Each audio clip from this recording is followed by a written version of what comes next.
Welcome back to the channel. One thing I notice when I travel outside the United States is how young America is, particularly when I'm in Europe.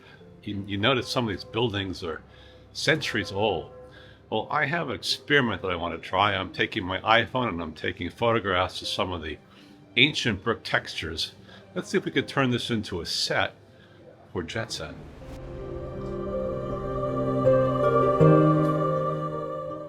The Cardiff Castle would be a great example. Some of the wall behind me was built almost 2,000 years ago.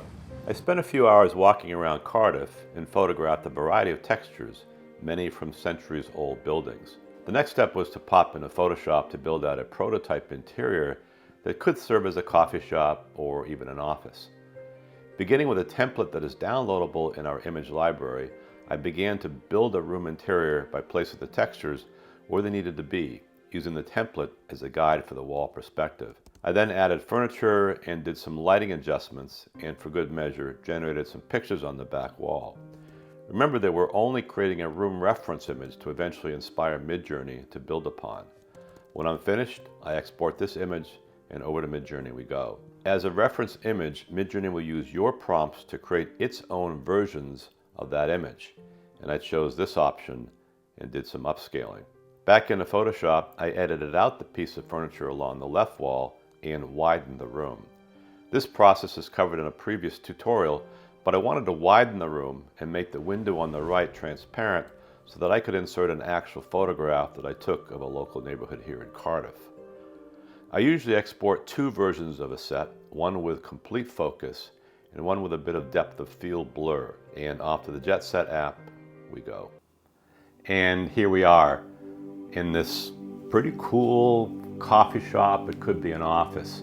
This feels better, a better use of AI, because we didn't just go into Midjourney and say design a coffee shop that's very quaint and cozy in Wales. We went out, we did the footwork. We found and photographed the textures. We fed those textures into Photoshop, created the background, the original design in Photoshop, fed that into Midjourney, and had Midjourney do some of its finessing and smoothing out. And then we went back into Photoshop. We did some more manual work, not difficult manual work, by the way, fairly straightforward.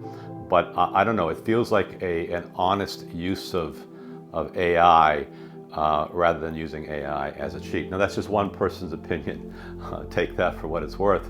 On the subject of virtual production, I had a chance to sit down in a coffee shop a few days ago with Philip Moss. Philip is one of the most respected virtual production producers in the UK.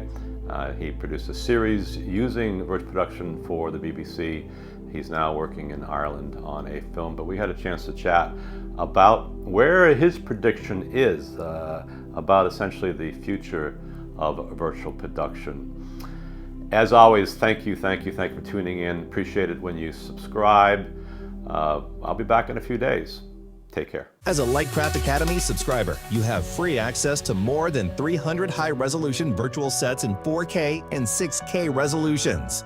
To access our vast library of environments, simply email broadcastdog@gmail.com for the access code. Lightcraft, Jetset, it's virtual production in your pocket. Lightcraft, Jetset, it's virtual production.